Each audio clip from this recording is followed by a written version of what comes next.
Today on Think Woodworks, we're going to build a rip fence for a skill saw.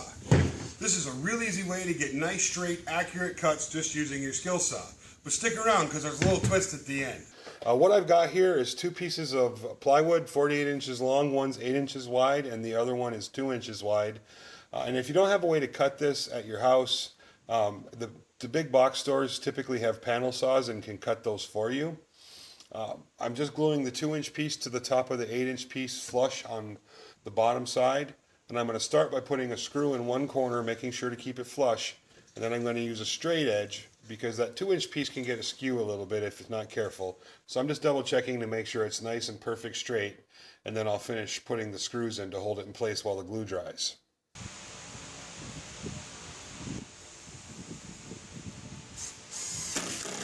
Before I trim the excess off my fence, I'm going to check my blade to make sure it's at a perfect 90-degree angle with the bed of the saw. And then I'm just going to run it down, keeping the left side of the saw up tight against that fence to make sure I get a nice perfect straight line.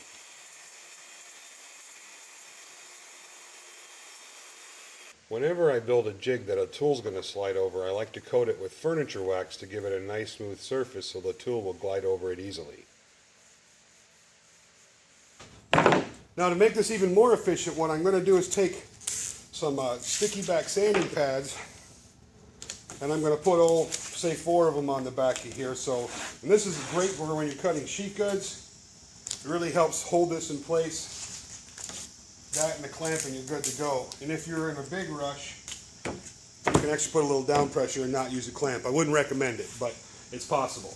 I've got some bardwood under here. What I want to do is cut some rails and stiles for an upcoming furniture project. So I've set my tri-square to just over 2 inches because I want the thickness to be 2 inches. So I've added the width of the blade to my measurement, and I'm just going to use my tri-square, let me say it right, as a guide to set this up. Now this is for demonstration purposes. Obviously you want to clamp a jig like this down whenever possible, but I want to show you how well it works with just the sandpaper. All right.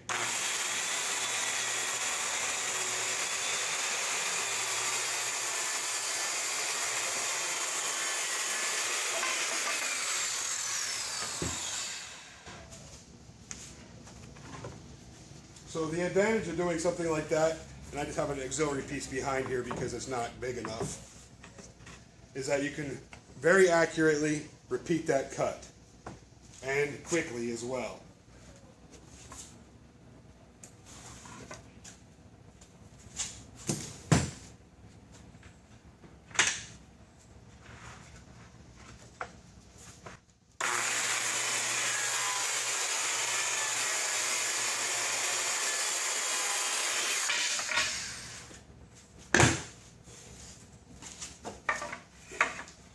So that quick and easy, I've got 2 rails or 2 stiles that I can use in my next coming project that are exactly the same thickness.